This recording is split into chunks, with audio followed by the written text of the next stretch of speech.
Hello friends, welcome to channel. അപ്പോൾ നമ്മളൊന്ന് പറയാൻ പോകുന്നത്, നമ്മൾ ഓൾറെഡി നിങ്ങൾ തമ്മിലും കണ്ടൊക്കെ കണ്ട പോലെ തന്നെ നമ്മളൊന്ന് പറയാൻ പോകുന്നത് one of the best phone under 20,000 എന്ന് വേണമെങ്കിൽ പറയാവുന്ന ഒരു ഫോണിനെ കുറിച്ചാണ്. നിങ്ങൾക്ക് ആക്ച്വലി ഇപ്പോൾ ഓൺലൈൻ എടുക്കാൻ പറ്റുന്ന, ഓൺലൈനല്ല ചില ഓഫ്ലൈൻ സ്റ്റോറിൽ നമുക്ക് ആക്ച്വലി ഫോൺ അവൈലബിൾ ആണ്. നമ്മൾ പറയാൻ പോകുന്നത് നമ്മുടെ മോട്ടോ എഡ്ജ് 50നെ കുറിച്ചാണ്. നിങ്ങൾക്ക് ഈ മോട്ടോ എഡ്ജ് 60 ഇപ്പോൾ റീസെൻ്റ്ലി ഇപ്പോൾ തന്നെ ഇപ്പോൾ ഈ മാസം തന്നെ ഇറങ്ങും.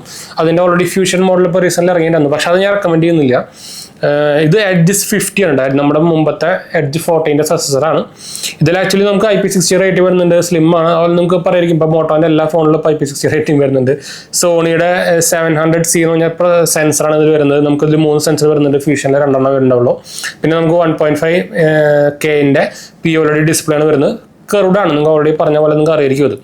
പിന്നെ ഇതിൽ പ്രൊസസ്സറാണ് ആക്ച്വലി ഡൗൺഗ്രേഡ് എന്ന് പറയാനുള്ളൂ. പക്ഷേ ഈ റേഞ്ചിൽ വരുന്ന എല്ലാത്തിൻ്റെയും പ്രൊസസ്സറൊക്കെ ഓൾമോസ്റ്റ് ഒരു ഈക്വൽ എന്താ പറയുക പെർഫോമൻസ് തരുന്ന സംഭവമാണ്. Gen 1 ആണ് ആക്സലറേറ്റഡ് എഡിഷൻ എന്ന് പറഞ്ഞാൽ Gen 1 ആണ് ഇതിൽ വരുന്നത് കേട്ടോ. അപ്പോൾ ഒരു ആൻഡ്രോയിഡ് സ്കോർ നോക്കിയപ്പോൾ എനിക്ക് തോന്നുന്നത് 7 to 8 lakh ഒക്കെയാണ് ഇതിൻ്റെ വരുന്നത്. അപ്പോൾ ഗെയിമിങ്ങിനൊക്കെ റെക്കമെൻഡ് ആണെന്ന് തോന്നി വെച്ചാൽ ചെറുതായിട്ടൊക്കെ നമുക്ക് കളിച്ചു പോവാം.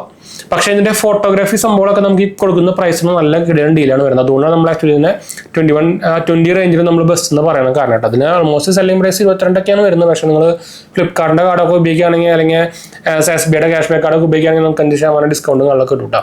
8GB 256GB റാമാണ് നമുക്ക് ഇതിന് വരുന്നത്. അപ്പോൾ അതും നല്ലൊരു ഡീൽ തന്നെയാണ്. നമുക്ക് മിനിമം ഈ റേഞ്ചിൽ നമുക്ക് 256GB മെമ്മറി കിട്ടുന്നുണ്ട്. അതൊരു നല്ലൊരു ഡീൽ തന്നെയാണ്. നേരത്തെ പറഞ്ഞ പോലെ തന്നെ Snapdragon 7 Gen 1 ആക്സിലറേറ്റഡ് എഡിഷൻ ആണ്, 8 കോർ പ്രൊസസ്സറാണ് വരുന്നത്. അത്യാവശ്യം ഒരു മീഡിയം. പിന്നെ നമുക്ക് ക്യാമറ നോക്കുകയാണെങ്കിൽ 50 മെഗാപിക്സൽ +13 +10. അപ്പോൾ ക്യാമറ സെൻസറും നമ്മുടെ പണ്ടത്തെ നമ്മുടെ എന്താ പറയുക S23 ഉണ്ടായിരുന്ന, അല്ലെങ്കിൽ S22 ഉണ്ടായിരുന്ന സെറ്റപ്പ് ഇല്ലേ, അതേപോലത്തെ സെറ്റപ്പാണ് നമുക്ക് ആക്ച്വലി കൊടുത്തേക്കുന്നത്. അപ്പോൾ അത്യാവശ്യം കുഴപ്പമില്ല, നല്ല ക്യാമറ ഇത് എന്താ പറയുക ക്ലാരിറ്റിയും കാര്യങ്ങളൊക്കെ കിട്ടുന്നുണ്ട്. ആകെ കുഴപ്പമെന്ന് വെച്ചാൽ നമുക്ക് ഈ പ്രൊസസ്സറിൻ്റെ കൂടെ കുഴപ്പം കാരണം ക്യാമറ അതുപോലെ തന്നെ ഹെവി ഇതുപോലത്തെ ആപ്സുകളൊക്കെ എടുക്കുമ്പോൾ ലാഗും കാര്യങ്ങളൊക്കെ വരുന്നുണ്ട്. അതാണ് ഒരു ഇഷ്യൂ എന്ന് പറയാനുള്ളത്. ഫ്രണ്ട് ആകുമ്പോൾ 32 മെഗാപിക്സലാണ്. പിന്നെ നമുക്ക് ഞാൻ നേരത്തെ പറഞ്ഞ പോലെ തന്നെ 6.67 ഇഞ്ചസിൻ്റെ സൂപ്പർ HD + 1.5Kൻ്റെ POLED ഡിസ്പ്ലേ ആണ് ഇത് വരുന്നത് കേട്ടോ. എഡ്ജ് ടു എഡ്ജ് ഡിസ്പ്ലേ ആണ്, കർവ് ഡിസ്പ്ലേ ആണ് വരുന്നത്. 5000 mAh ബാറ്ററി നമുക്ക് വരുന്നുണ്ട്. 68 വാട്ടിൻ്റെ ഫാസ്റ്റ് ചാർജിങ്ങും നമുക്ക് ഇൻബിൽഡായിട്ട് ബോക്സിനുള്ള തന്നെ കിട്ടുന്നുണ്ട് കേട്ടോ. അപ്പോൾ അതൊരു നല്ല കാര്യം തന്നെയാണ്. 5G സപ്പോർട്ടറാണ്, ഞാൻ പറയേണ്ട ആവശ്യമില്ല. അപ്പോൾ നമുക്ക് പിന്നെ ഇതിൽ നമുക്കൊരു 3-4 കളറിൽ വരുന്നുണ്ട്. നമുക്കിത് 3 കളറിൽ നമുക്കിപ്പോൾ അവൈലബിൾ ആണ് വാങ്ങിക്കാൻ കേട്ടോ. ഗ്രീൻ വരുന്നുണ്ട്, നമ്മുടെ ഈ ബ്ലാക്ക്, ഒരു ഗ്രേ എന്ന് പറഞ്ഞാൽ ബ്ലാക്ക് എന്ന് പറയാൻ പറ്റില്ല, ഒരു ഗ്രേ കളർ വരുന്നുണ്ട്. അത് കുറച്ച് ടെക്സ്ചർ ഡിഫറൻസ് ഉണ്ട് കേട്ടോ. നിങ്ങൾക്ക് ഒരു ഡിഫറൻറ്റ് ടൈപ്പ് ടെക്സ്ചർ വേണമെന്നുണ്ടെങ്കിൽ അതെടുക്കായിരിക്കും നല്ലത്. അല്ലാത്ത പക്ഷേ നിങ്ങൾക്ക് രണ്ടെണ്ണത്തിനും വീഗൻ ലെതറാണ് വരിക കേട്ടോ. വീഗൻ ലെതർ വരുമ്പോൾ നിങ്ങൾ മാക്സിമം നമ്മുടെ എന്താ പറയുക കേസ് ഇട്ട് ഉപയോഗിക്കാൻ നോക്കുക. എന്ന് വെച്ചാൽ സ്ക്രാച്ചും സംഭവമൊക്കെ അതുമ്പോൾ ഈസി ആയിട്ട് വരും കേട്ടോ. പറയുമ്പോൾ IP68 ആയിട്ടാണെങ്കിലും സ്ക്രാച്ചൊക്കെ സുഖമായിട്ട് വരും കേട്ടോ. അപ്പോൾ അതാണ് മെയിനായിട്ട് നോക്കാനുള്ളത്. നല്ല സ്ലിം ഫോണാണ്. Military grade standard 8110H certification വരെ മിക്ക എല്ലാ ഫോണിനും ഇപ്പോൾ വരുന്നുണ്ട് ആ സർട്ടിഫിക്കേഷൻ. എന്ന് വെച്ചാൽ ഒരു അത്യാവശ്യം അത് ഇത്ര വെച്ചിട്ട് നമുക്ക് മിലിറ്ററി ഗ്രേഡ് എന്ന് പറയുന്ന ഒരു അമേരിക്കൻ ബ്രാൻഡാണ്. അവരുടെ ഒരു സർട്ടിഫിക്കേഷനാണ്. നമ്മുടെ എന്താ പറയുക ഒരു ഡ്യൂറബിലിറ്റിനൊക്കെ വെച്ച് വരുന്ന ഒരു സർട്ടിഫിക്കേഷനാണ്. അപ്പോൾ നല്ല അത്യാവശ്യം കാണുമ്പോൾ തന്നെ നല്ലൊരു പ്രീമിയം ലുക്ക് തരുന്നൊരു ഡിസൈനുകളാണ് ഇപ്പോൾ മിക്ക എല്ലാ മോട്ടോറോളയുടെ ഫോണിലും ഇപ്പോൾ വന്നേക്കുന്നത്, ഇൻക്ലൂഡിങ് ഫ്യൂഷൻ അടക്കട്ടെ.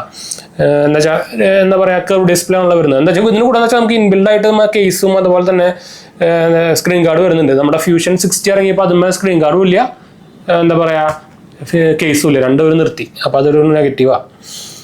പിന്നെ നമുക്ക് ഇതിനെ കുറിച്ച് വില കയറിയിട്ട് പോയില്ല. പക്ഷേ മോട്ടോ ഫീച്ചേഴ്സ് ഒക്കെ നമുക്ക് വരുന്നുണ്ട്. അപ്ഡേറ്റ് ആണ്. പക്ഷേ ഇപ്പോൾ ലേറ്റസ്റ്റ് ആയിട്ട് ഇപ്പോൾ ഒരു കുറച്ച് അപ്ഡേറ്റുകളൊക്കെ പുഷ് ചെയ്യുന്നുണ്ട്. അത് ലോഞ്ച് ചെയ്ത സമയത്തൊക്കെ അപ്ഡേറ്റ് ഭയങ്കര ഷോക്കായിരുന്നു. ഇപ്പോൾ കുറച്ച് ഒരു കംപ്ലൈൻറ്റ് കാര്യങ്ങളൊക്കെ കേട്ടതുകൊണ്ടായിരിക്കാം കുറച്ച് ദിവസം ഇപ്പോൾ അപ്ഡേറ്റ് ഒക്കെ പുഷ് ചെയ്ത് വരുന്നുണ്ട്. ഞാൻ ഇപ്പോൾ റീസെൻ്റ്ലി ഇത് ഞാൻ ഇത് ആക്ച്വലി ഇപ്പോൾ യൂസ് ചെയ്ത് നോക്കിയെന്നാണ് ഞാൻ പക്ഷേ വാങ്ങിച്ചില്ല. വാങ്ങിക്കണമെന്ന് ആലോചിച്ചിട്ടിരിക്കുക. അതൊരു ബഡ്ജറ്റ് കാറ്റഗറി ഫോൺ വാങ്ങിച്ചിട്ട് നമുക്ക് വീഡിയോ പർപ്പസിനാണ്, അല്ലാണ്ടൊന്നുമല്ല.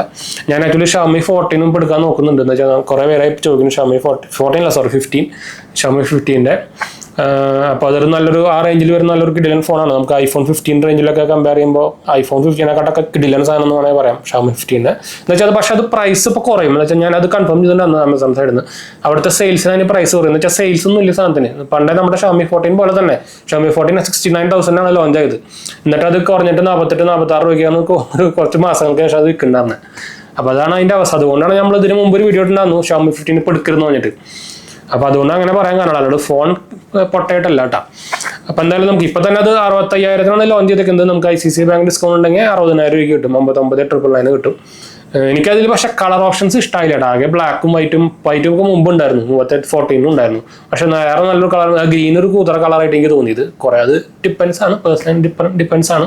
പക്ഷെ എനിക്കത് തീരെ ഇഷ്ടപ്പെട്ടില്ല. നമ്മുടെ 15 സീരീസിനാണെന്നുണ്ട്, iPhone 15 കളർ ഉണ്ട് തരുന്നത് പോലത്തെ അതേ മോഡലാണെന്നുണ്ട് ഈ സാധനം. അപ്പോൾ ഇതാണ് നമ്മുടെ, ഞാൻ ആക്ച്വലി റെക്കമെൻഡ് ചെയ്യുന്ന ഒരു അണ്ടർ ബഡ്ജറ്റ് കാറ്റഗറിയിൽ വരുന്ന ഒരു 20,000-22,000 രൂപയ്ക്ക് വരുന്ന ഒരു ഫോൺ നമുക്ക് പറയാവുന്ന സാധനം കേട്ടോ ഇത്. പിന്നെ ഞാൻ റിയൽമി സംഭവങ്ങളൊക്കെ ഉണ്ട്, പക്ഷെ അതിലൊക്കെ നിറച്ച് എന്താ പറയുക ആഡും സംഭവങ്ങളൊക്കെ, ഒരു ബോറ് പരിപാടി. ആ റേഞ്ചിലൊക്കെ നിങ്ങൾക്ക് അറിയാം നല്ല പോലെ ആഡും സംഭവങ്ങളൊക്കെ വരും. പക്ഷെ ഇതിലാകുമ്പോൾ നമുക്ക് ക്ലീൻ ആണ്, സ്റ്റോക്ക് UI പോലെയാണ്. അപ്പോൾ അതുകൊണ്ടൊക്കെ ഒരു ഓവറോൾ എക്സ്പീരിയൻസ് കിട്ടില്ലെങ്കിൽ, പ്രത്യേകിച്ച് നിങ്ങളൊരു ഐഫോണൊക്കെ മുമ്പ് ഉപയോഗിച്ചിട്ടുണ്ടെങ്കിൽ നിങ്ങൾക്ക് എന്തായാലും ഇവരുടെ UI ഇഷ്ടപ്പെടും കേട്ടോ. അതുപോലെ തന്നെ അത്യാവശ്യം വേറെ UIൻ്റെ ഒരു ബെനിഫിറ്റ് കൊണ്ട് തന്നെ അത്യാവശ്യം കുഴപ്പമില്ലാണ്ട് നല്ല സ്നാപ്പിയാണ് സാധനം. ആകെ ഞാൻ നേരത്തെ പറഞ്ഞല്ലോ, നമ്മുടെ ക്യാമറ ആപ്പൊക്കെ എടുക്കുമ്പോഴാണ് ചെറുതായിട്ട് ലാഗും കാര്യങ്ങളൊക്കെ വരുന്നത് കേട്ടോ. അപ്പോൾ എന്തായാലും നമുക്ക് വൈൻഡപ്പ് ചെയ്യാം. നമ്മുടെ 2 ചാനൽസ് കമന്റ് പോയി കണ്ടുപോകുക, സബ്സ്ക്രൈബ് ചെയ്യുക, സപ്പോർട്ട് ചെയ്യുക, ഫ്രണ്ട്സിലേക്ക് നമ്മളെ ഷെയർ ചെയ്യുക. എന്തെങ്കിലും സംശയം കാര്യങ്ങളൊക്കെ എൻ്റെ കമന്റ് താങ്ങി നമ്മളെല്ലാ കമന്റ് പോകുന്നതാണ്. അടുത്ത വീഡിയോ കാണാം.